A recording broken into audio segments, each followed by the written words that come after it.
Yes, but going back to it, I would definitely say I'm pro military. I think it's good for people, especially those don't have another path. I mean, like, dude, I got $80,000 for college. It set me up for like for getting when I got out. Um, so I wouldn't down talk it. There's definitely a reason that it exists. Um, and if you're fine with understanding that you're the republic, then hey man, that's more power to you. There's definitely a lot of down talking of it, right? Especially like in today's age, like look at law enforcement, everyone ACAB, right? Every cop's a bastard. Um, People get lumped into things very easily, even though there's a lot of people that do very good in those professions. And the military kind of gets lumped in that sometimes as well. I think with cops there's a different power dynamic going on. Yeah, look, military's not cops because that culture kind of a type of like, trickles over a little bit. But I think people misunderstand that the military is, it's huge. Like the army is huge. It's got 300 plus jobs, but there is a small percentage of those guys that their whole entire role is just to break shit. And when we go into countries, that's what we do. When we stay in there for longevity of time, like Iraq or Afghanistan, it weighs on the military as well because the public doesn't like to see that type of I guess, aggression that you could say, like, maybe Yeah, it was more. interesting because in the invasion of Iraq, it was all televised, and then, like, after Yeah. that, like, because like, if you remember, there was, footage that they aired, I think it was even, like, CNN, where it was somebody who was injured in an operation the day before, a journalist filmed the guy executing the guy who was already, like, injured on the floor, and, like, that was a big deal at the time, and they just, like, were like, "No more journalists, get out." You know, look, there's war exists and bad shit happens in war, right? Unfortunately, the more that it becomes televised and seen, I think the forces have their hands, handcuffed a bit more because the public doesn't like to see how war is conducted sometimes. That's why you saw like year 2004, 5 and not 6 so much, but there were a lot of hunter killer teams that were in Iraq. And those guys were we were hunting a lot. And that became a pretty big no-no once the public started hearing about it and just taking their own opinions on why we were doing that type of mission set. And so, unfortunately, that also hampers like the ability to track down guys. Like why did all of a sudden we were so close to catching Al Zarqawi back in the day, and then it took another 2 years? You know, the way that you hunt is not always nice and peaceful.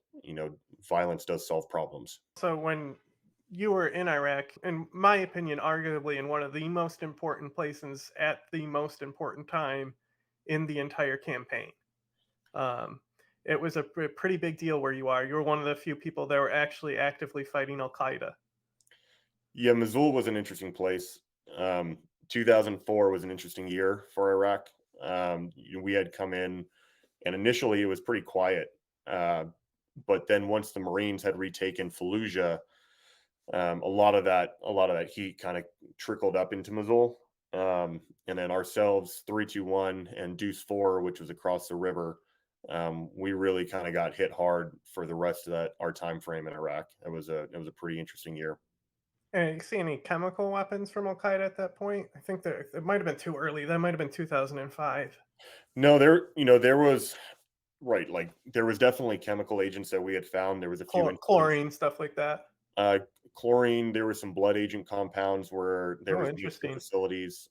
We had walked into a few things where our command had found stuff that wasn't mixed yet, and they were kind of separated off into barrels.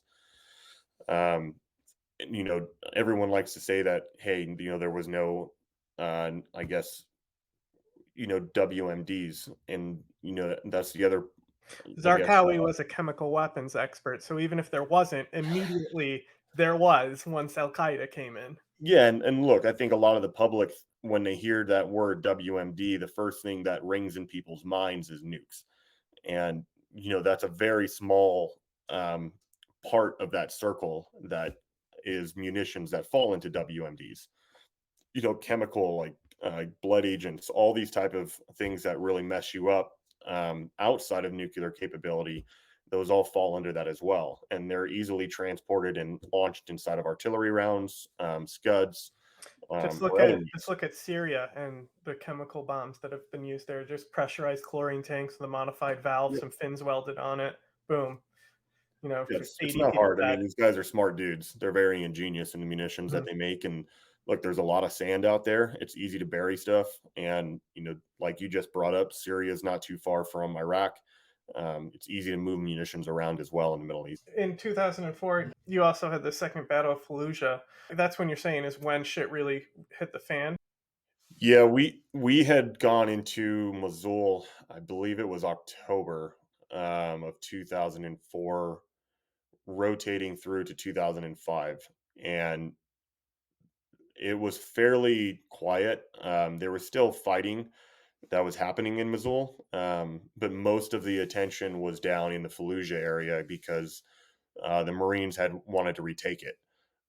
We had off. I think there was a unit from the strikers that offered to go down that way to support them, and then we had stayed up top with Mosul with Deuce Four as well. And then once the retaking happened, a lot of the insurgency rotated up into Mosul, and the dynamic of the city really changed pretty drastically, very quickly.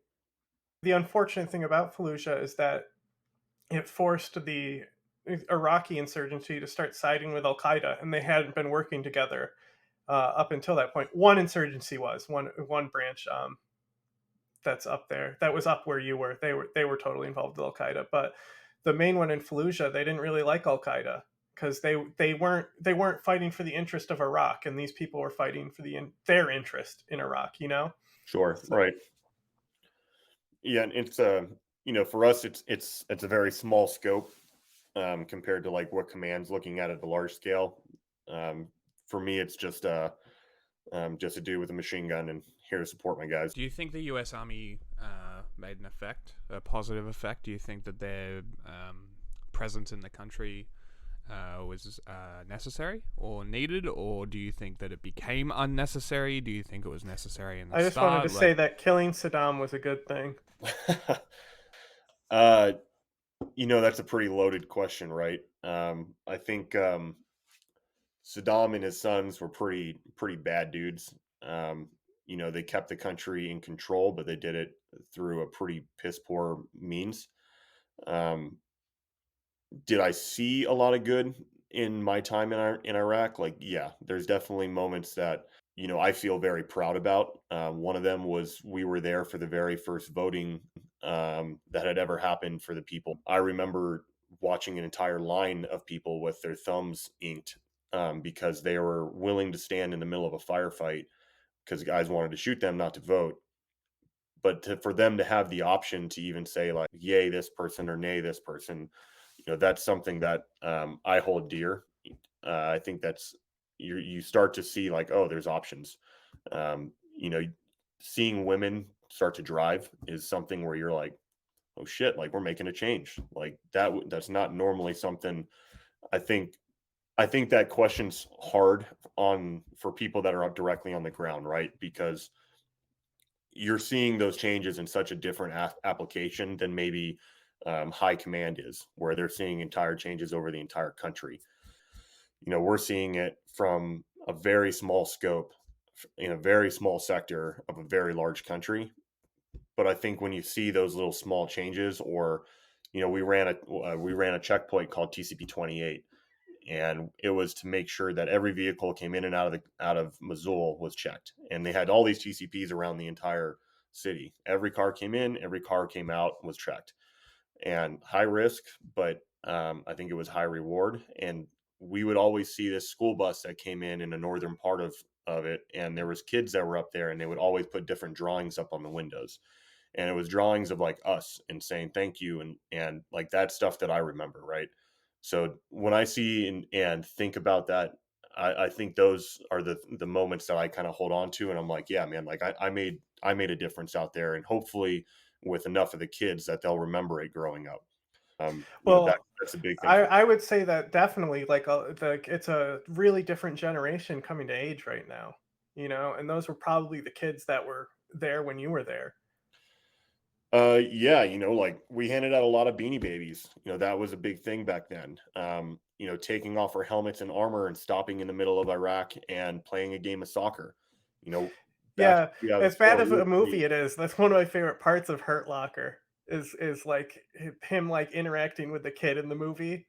Yeah, and that's we do that for multiple reasons. It's the same reason why if there's a tribal council of like people inside of a town and they all meet, right, and they discuss what they need to work on and what they need to build. You go and you sit there and you take your helmet off and you sit with them, and it's like a show of respect. And when if you can get involved and play with kids and like show that I'm not worried about like getting shot here. Like that type of mindset and the way that you present yourself can really make a change on I think a kid's impact of you.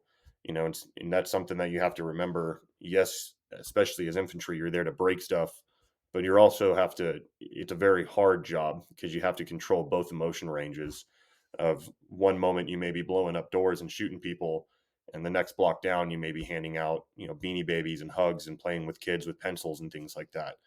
And that's something that it became very hard to kind of like understand how to control for a while. But I think is one of the more important and impactful things that you hope to that comes out of this war.